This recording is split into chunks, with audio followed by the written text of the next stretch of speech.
Hey, buddy. How's it going, Ryan? Good to see you. Hey, how are you? Good, man. Look, I'm not going to take too much of your time. I'm very, very appreciative for you to take the time. This is a really exciting launch that we're talking about. And I know you don't do this for everyone. I know you don't have the time to do this for everyone. But I really, really wanted to get you on camera and a presentation to talk about this project. It's extremely unique, which we'll get into. And normally when I talk to you, I really want to hear about the market because, you're a real estate investor. We always have a great conversation. You and I look at a lot of the same data that help us paint a picture and why we're investing in certain projects and in certain, communities and neighborhoods and cities. So I always love hearing what you have to say. That maybe you'll get into a little bit, but what I'm very excited about, which usually I'm more excited about the data, but what I'm really excited about is this project because there's a number of reasons that make it a very good investment, and it checks all the boxes for that. But it's also an extremely unique offering that hasn't been offered in the market before. So, Right. Look, I'll let you take it away. I'm really happy to have you here, and I appreciate it.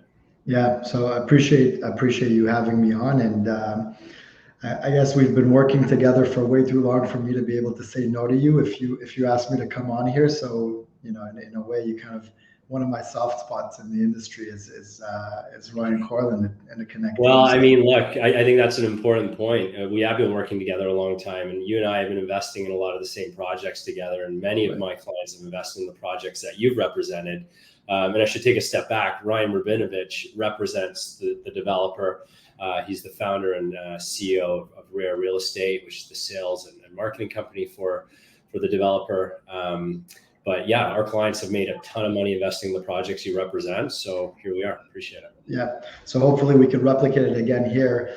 Look, I know time is really valuable, especially for our audience, and we want to make this as potent and as quick as possible to make sure that you get the most out of this. So I'll fly through it. And Ryan, if you have any questions, feel free to stop me in the middle, and hopefully the audience will find this really informative. So All right. we're here obviously talking about Arcadia District and Ellis Don. And before you speak about the vision for the community, in our opinion, what's really important to note is the entity behind the community, right? Like we're at a very fickle time in the market right now where launches are no longer a sure bet, launches are no longer a sure thing, and projects are no longer guaranteed to actually go through and go and get into construction and delivery. And so it's more important than ever to be extremely diligent about who you're buying from. Fortunately for us, our client in this instance is the biggest construction company in Canada, one of the top 5 largest construction companies in North America, be it Ellis Don. They've been in the industry for over 70 years, have over 4,000 employees with $5 billion worth of annual revenue. Now, many of us know the brand, few of us actually know the buildings that they've done in the past. And so in the next few slides, we'll take you through a sequence so you can get a sense of what Ellis Don has actually been up to over their 70-year history. So on the culture and recreation side, Ellis Don has built the Sky Dome. They've made the enhancements in Roy Thompson Hall and even in Massey Hall, which are extremely complicated heritage projects. Art Gallery of Ontario built the Toronto Raptors training facility. On the healthcare side, Ellis Don actually builds most of the healthcare facilities in the province, be it Oakville, Trafalgar, Brampton, Michael Garron, Mount Sinai, Sudbury Hospital, and the list goes on and on. And to be clear, the projects that you're seeing here on your screen are not the be all and end all. It's literally just one sample size of the projects that they've done in that category. Yeah, and on all sides, on the private sector and public sector. Oh yeah, for sure, for sure. They've actually there's a P3 model called P3 for public-private partnerships, and that's where the province actually partners up with developers to build extremely complicated public benefit projects, infrastructure projects. Ellis Don is very much a go-to entity in that respect, and that's why you see them build so many hospitals, so many universities, so many important infrastructure projects, and we'll go through a few in a moment. Educational institutions, Seneca College, Schulich at York University, Ivy School in London, Centennial College, George Brown College, U of T campuses in Scarborough and Mississauga, Lakehead University, McMaster, Toronto Metro University, formerly Ryerson, all built by Ellis Don. GO rail expansions, whether you're on the Lakeshore West or the Stouffville corridor, the Rutherford station, Cooksville GO, the tunnels under the 401. On the LRT, I know it's sensitive. These are very, very complicated projects, but the reality is only a few companies can actually manage that. So Ellis Don is one of four consortium companies behind the Eglinton LRT, and they're also the company behind the Ottawa LRT and the Edmonton Valley LRT.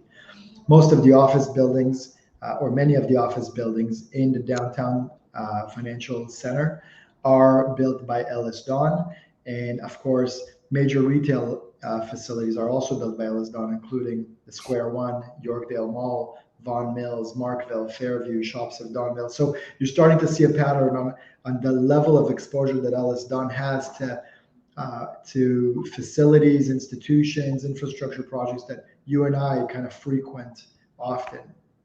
Yeah. But it doesn't just end there, because Ellis Don has a major presence in the residential construction space also.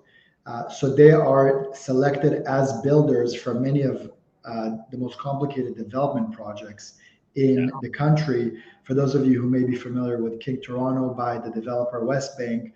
These are the three biggest projects in Toronto in terms of price per square foot and in terms of luxury and architecture. Yeah, and speaking to the architecture specifically, Bjarke Ingels obviously created this beautiful structure. It is very, very tough to construct, and Westbank had selected Ellis Don to be the entity to actually build the project. RioCan, in the same vein, selected Ellis Don to build the well. Great Gulf recently selected Ellis Don to build Forma. These are all, I mean, Ryan, you can testify to these. These are all incredibly high-end, very complicated residential construction projects. And I think it's important to note that typically when a development gets developed and built and goes to market and completes, there's usually a developer involved and there's usually a builder involved. Right.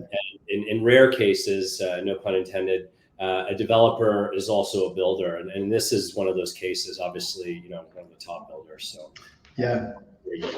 Yeah, for sure. So here's a sample of three. If your team, your audience is familiar with M City, so all phases at M City are developed by Rogers and Urban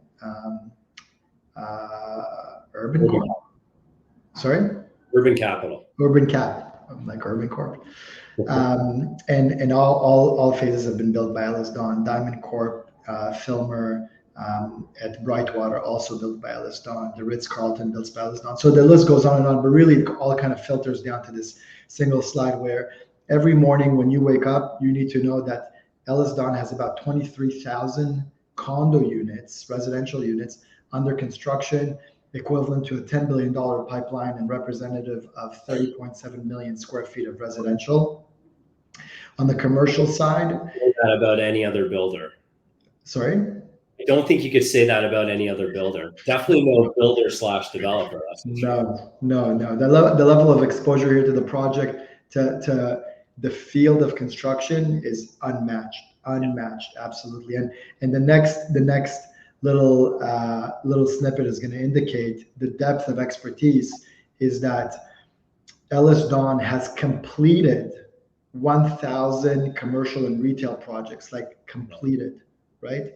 Some developers, if they have a full pipeline throughout their career of 15 completed projects, they are absolutely over the moon. This group has 1,000 projects already completed and so much more in their pipeline. The commercial retail, 12 billion has been completed and under construction, with 3 billion in retail completed and under construction. And on the right side column there, you can see I put a picture of Pearson Airport, because Ellis Don also built Pearson Airport. $40 billion worth of sustainable projects have already been delivered by Ellis Don, $5 billion in annual project completion, and they have a $16 billion construction backlog. And that speaks to something that I know you and I, Rai, speak about often, which is the incredible deficiency that we have in skilled trades and labor. So, think about this. The biggest construction company in Canada has $16 billion worth of projects just sitting on the shelf, waiting for trades to become available, right? And that's just one company. So that's part of this macro story I keep talking about. That's a really big problem, and it actually will become worse, expected to become significantly worse in the next Very 6 good for months. investors. Very good for investors.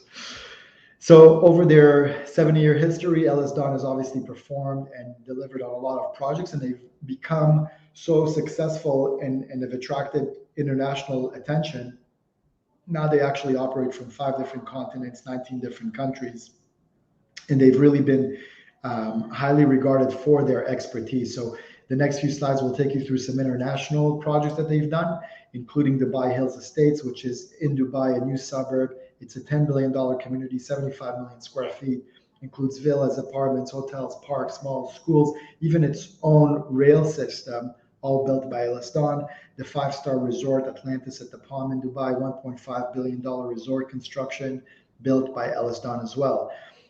Kiosk is actually one of my favorite ones because it represents the largest capital investment by the province of Manitoba in their history. They wanted to build a hydroelectric generation station to power homes in the province. They selected Ellis Don to build it. Ellis Don had to reroute a 23-kilometer river from its natural path to build the hydroelectric station, then route the river back, which is incredibly complex. Now Kiosk is providing electricity to 400,000 homes in Manitoba. Wow. Also, Portland, all the construction and all the infrastructure that's getting geared up for the development in Portland is being conducted by Ellis Don. And again, the level of complexity there is unreal. And whenever there's a project that is incredibly complicated to execute, Ellis Don is usually a front runner in that conversation. Even when it comes to the new Air Force that Canada had signed off on, purchasing F-35 airplanes, the storage and training facility of the new fighter jets is being built by Ellis Don. And this is really cool because anyone that's involved in the construction of the project has the highest security clearance by the government because it's obviously a top secret project. And so that's the kind of company that we're talking about. It's probably the biggest company most of us will ever do business with on the real estate side. Yeah. They're also proven winners. I didn't want to list out all the construction awards that they've won over their 70-year history because we're pressed for time, but we've summarized it into a few different awards that just show the kind of company Ellis Don is. They're named as one of Canada's top 100 employers, named as one of Greater Toronto's top employers, one of Canada's top 10 most admired corporate cultures, and obviously one of the greenest employers in Canada, and that really speaks to their environmentally friendly approach to construction. But really, in the last 3 years, there's been a shift. For almost 70 years, the Smith family had owned Ellis Don. In the last 3 years, they shifted the ownership structure to be 100% employee-owned. So now every single employee in Ellis Don owns a part of that company. So whether it's the caretaker, the person sitting atop of a crane, an electrician on site, or the CEO, they're all now part owners of this company. And so there's obviously an innate alignment to make sure that they constantly operate at the best of their ability. Interesting. Let's talk a little bit about immigration. Obviously, Canada leads the G7 nations in population growth with over 1 million immigrants that came to Canada in 2022. Population surpassed 40 million for the first time in history. It took us 26 years to go from 30 to 40 million people. Statistics Canada is expecting us to go from 40 to 50 million people in only 20 years. So the population, again, is one of those micro stories you want to pay really close attention to. The population of Toronto.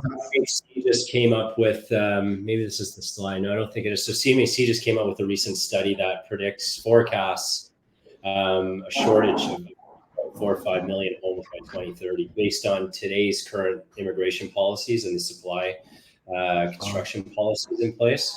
Further in that study, they believe based on that shortage that prices in Ontario will be 98% higher than they were in 2019 by 2030. So you're looking at roughly 10% growth they're projecting based on these constraints. Yeah, and that's just capital growth. It's not the return on a leverage investment that Precon provides you, right? So it's amplified significantly. So in Toronto, we have just over 3 million people. In the CMA, we have almost 6.5 people, making Toronto the most populous metropolitan center in North America, with a population expected to grow by 16% in the next 7 years. What many people don't realize about Etobicoke, which is where Arcadia district is that it's actually one of the largest population centers in the GTA, and it's the third fastest population growth in the GTA, and there's hardly any development activity. And I'm only focusing on Etobicoke City Center, and we'll talk about that distinction in a few minutes. Now this is part of the urban growth center, right? Is that what Yes. that's part of? Yes. Okay. And Which is I'll take the audience through it. Yeah. Are you going to talk about that? Yeah, I'm going to take the audience through it really quickly because it is an important nuance to understand. So Etobicoke is the third largest population center in the GTA. Mississauga, Brampton are ahead of it. Markham and Vaughan are behind it. We're expecting Etobicoke in the next 7 years to grow by over 96,000 new residents. And to put it in context, the size of Pickering, the population of Pickering is about 100,000 people. So in the next 7 years, Etobicoke will grow in population by the size of Pickering, right? That's what we're talking about with this opportunity. And we're also surrounded by the three largest employment centers in the GTA, being downtown Toronto with over 500,000 jobs, Mississauga with over 450,000 jobs, and with the Pearson Economic Zone that has 400,000 jobs. So there's over 1.4 million jobs within a 15-minute radius from our site. Next is transit, where we're recognizing the transit as a major real estate value driver. And so the community here is actually located right beside Kipling Station, and I'm hoping everyone can see it here. I'll kind of hover over it. But Kipling Station is not some sort of pipe dream. It's not a line. It's not a subway line that's coming in 10 years or 15 years, or hopefully we'll start construction at some point in this century. Like, no, it's not that. It's there right now. It's a true transit hub, which means it has the three major modes of transportation. It has the GO train, it has the subway, and it has TTC and MyWay bus routes. So you have over 15 different bus routes taking you to a variety of different destinations. And on top of that, direct shuttle to Humber College, direct shuttle to Pearson Airport. So you're as well connected as it gets here. We're literally right beside it. And how long is the train ride to downtown Toronto? Downtown Toronto, it depends where you go. To Union, I think it's about 19 minutes. That's great. Right. But what's unique about it, again, is that unlike other mobility hubs, outside of downtown Toronto, Etobicoke City Center is actually the only mobility hub in the GTA that has access to the three modes of transportation, right? So if you're buying at Vaughan, for example, you have the subway, you have the bus, you don't have a GO train. If you're buying at Mississauga City Center, you don't have the subway, you have a bus, you have a GO train. Very rarely do you get the three of them. You only really get them downtown Toronto or in Etobicoke City Center. But the discount between us and downtown Toronto is 33%. So there's a massive opportunity there. We want everyone here, and I'm going to say this slow. I know I've been speaking fast, but I'm going to say this slow. There's a lot going on in the market right now. There's a lot of opportunities. Very few make sense. This year in 2023, if I would ask Ryan, and I'm not going to put him on the spot, but if I was to ask Ryan to name 4 or 5 successful launches this year, he's probably going to struggle. He may get to it at some point, but he's probably going to struggle because that's how tight our market has been this year. We've had over 60 launches this year so far. That means that 1 out of every 10 projects is successful in sales. That's a major, major problem. We want you to be incredibly discerning about where you feel you would want to invest, because it's not only enough to invest in a project with potential, it's important to invest in a product that is sellable at scale presently, right?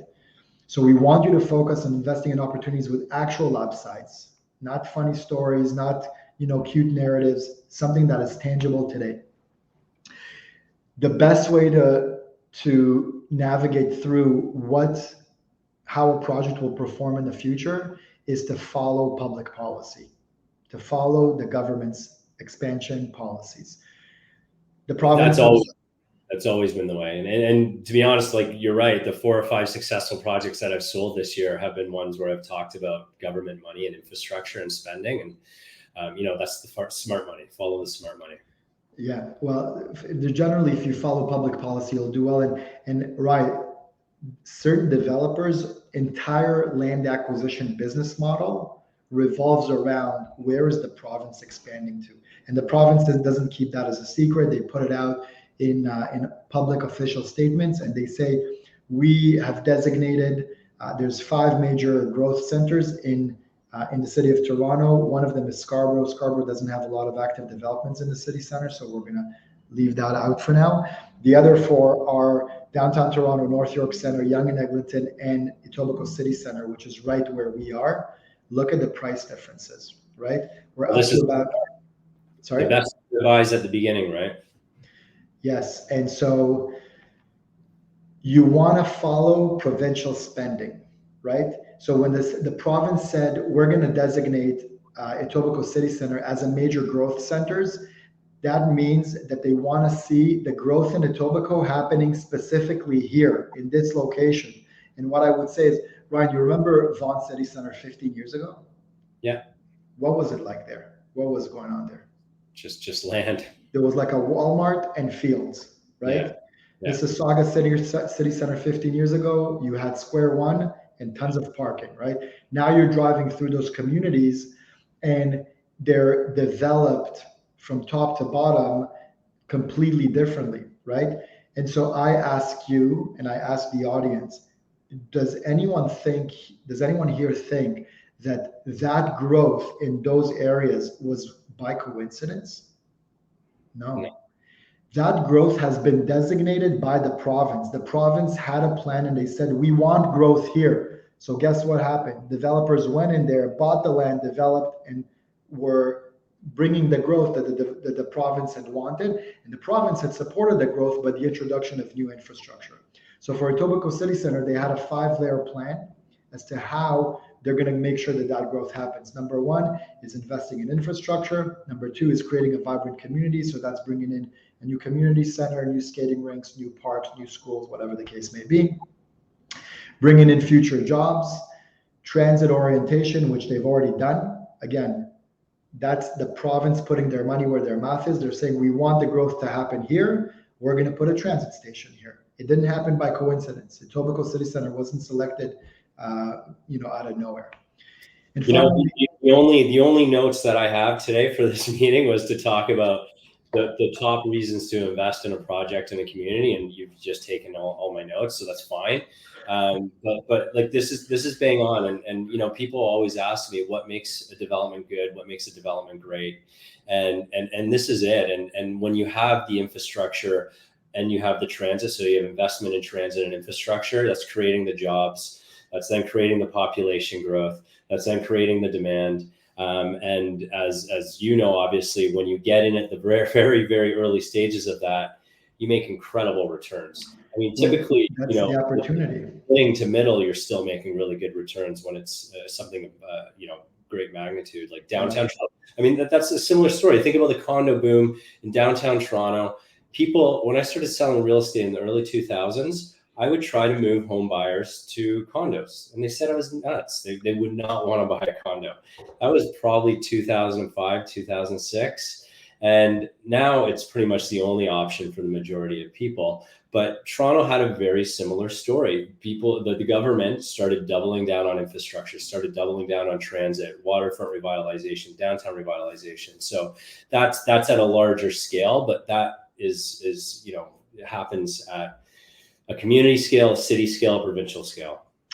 Right, but and in this case, specifically for this location, if you're looking for evidence that all of this public policy is already in motion, I could provide you with 2 easy examples. Number 1 is the transit station. By the way, the transit station is what brought Ellis Don to this area to begin with, because they were selected by the province to build Kipling Station. So did they own the land? Did they own the land before they got?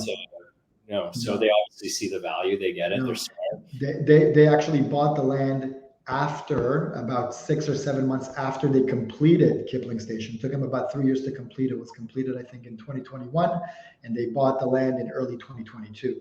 But that's essentially, firstly, what brought them into this area is the project that they actually won to build Kipling Station. So Kipling Station is one example of the province putting their money where their mouth is. Another example is that the city is now relocating the Etobicoke Civic Center right into the corner of Kipling and Bloor, which I'll show you. We'll go a slide back.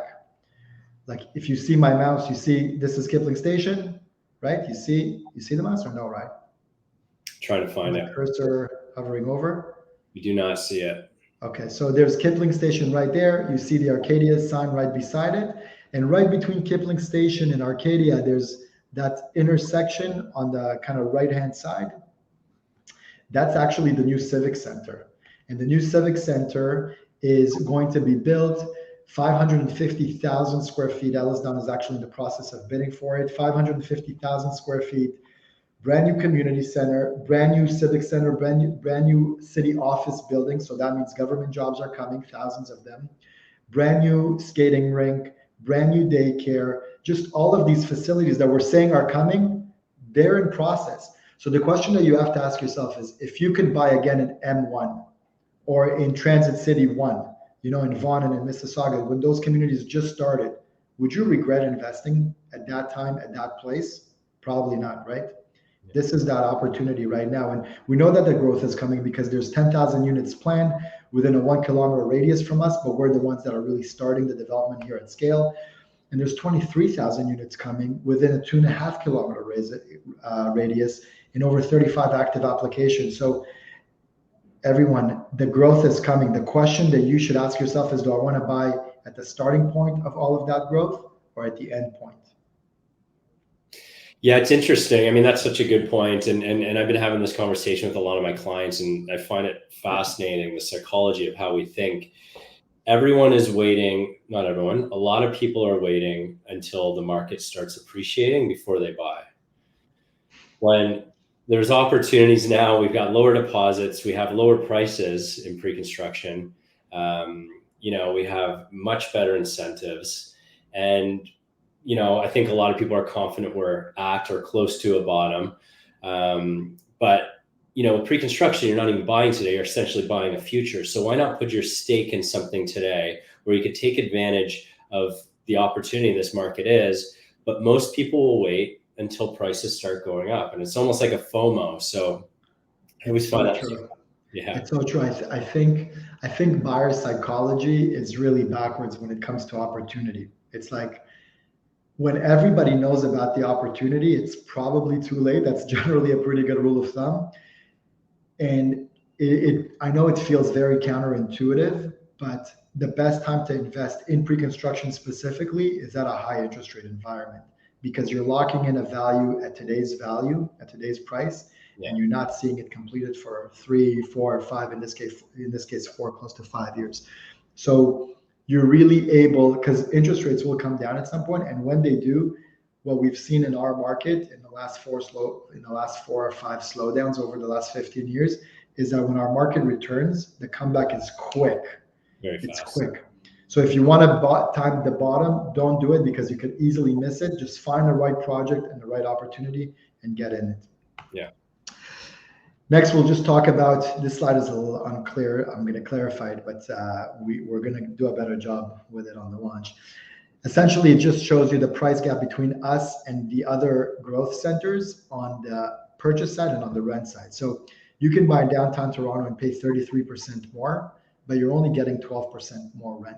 You can buy at Yonge and Egg, get 29 and pay 29% more, get more or less exactly the same rent. And you can buy at North York City Center for 21% more and get only 7% more rent. So the premium of buying into those areas doesn't actually justify itself if you're an investor. If you're an end user, it's a different story. But if you're an investor, there's no justification to spend 33% more and only get 12% more in rent, right?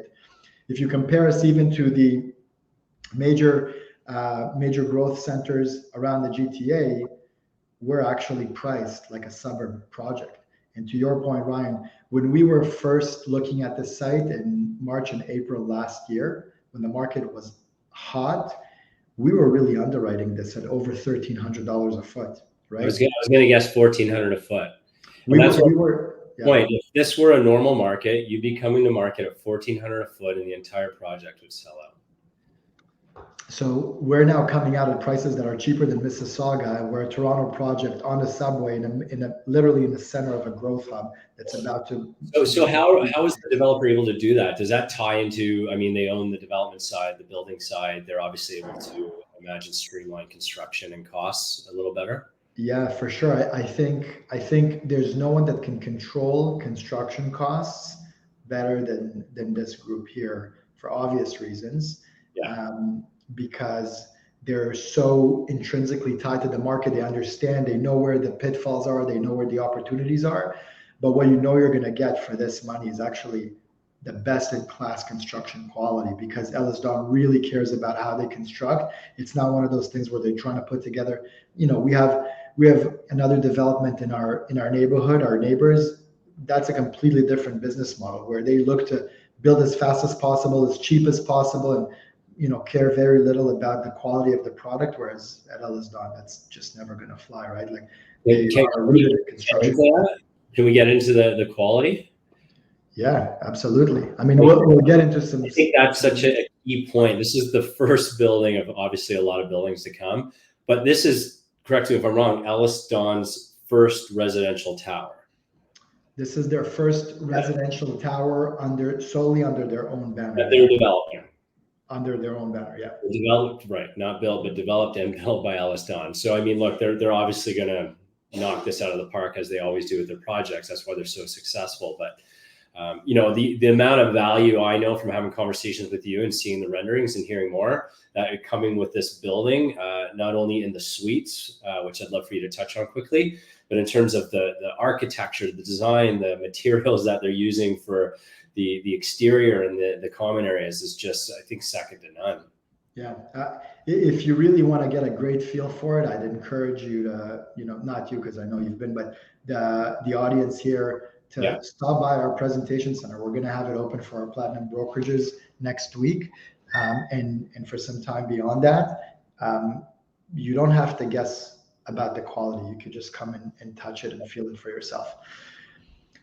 We also have a major inventory shortage also, because there's literally no inventory in the city center. We're updating the stats now, but just to give you even how nuanced the differences are within Etobicoke, right?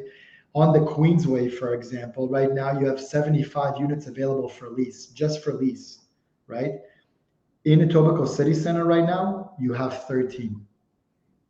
You have 1/7 of the inventory available for lease than southern Etobicoke along the Queensway, and the Queensway hasn't been designated for that growth. So what it means, there's a ton of projects coming along the Queensway, but really at the core of it, what it means is that in 10 years, when you drive along the Queensway, nothing will change except there will be more buildings. So there will be more stress on traffic, there will be more pedestrian stress, there will be more stress on existing infrastructure, existing schools, existing parks, because the province said, the growth in Etobicoke isn't coming to that stretch.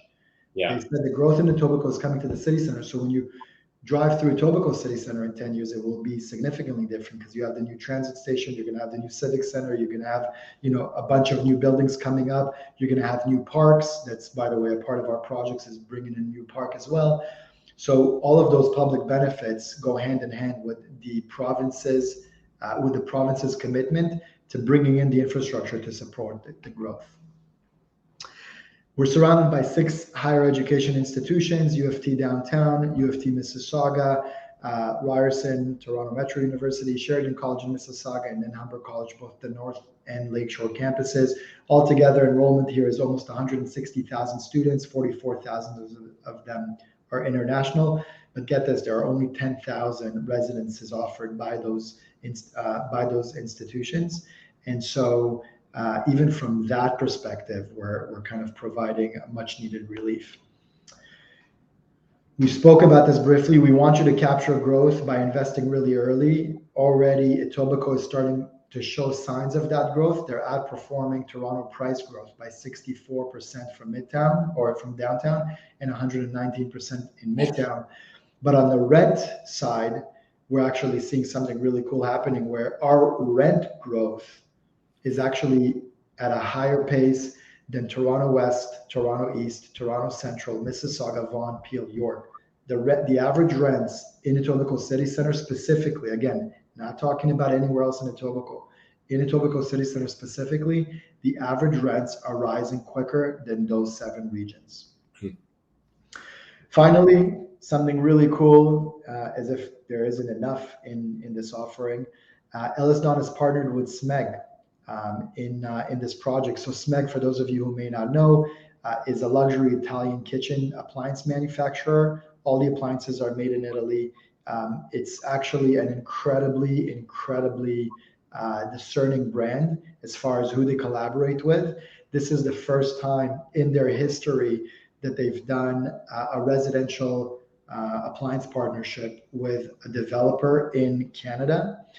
They have done partnerships in the past with brands like Dolce & Gabbana, that they create an annual line of appliances that effectively sells out instantly, with Veuve, the champagne brand, with Disney, Lavazza, Fiat, Supreme. So these appliances are really incredible.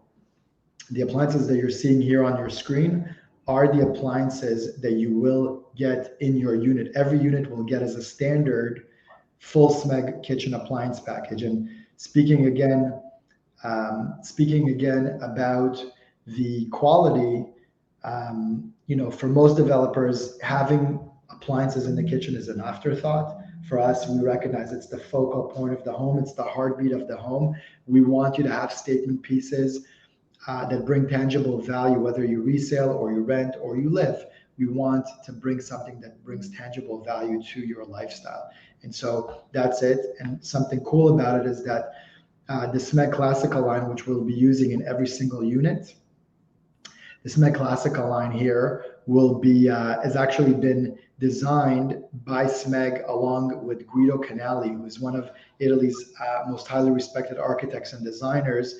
Mr. Canali has been designing the Classica line with SMEG since the 1980s. So all the appliances in your unit will be the SMEG Classica designed by Canali. Finally, Etobicoke City Center, if there's one thing that you take away from this presentation, everyone, is the word growth. And what do I mean by growth?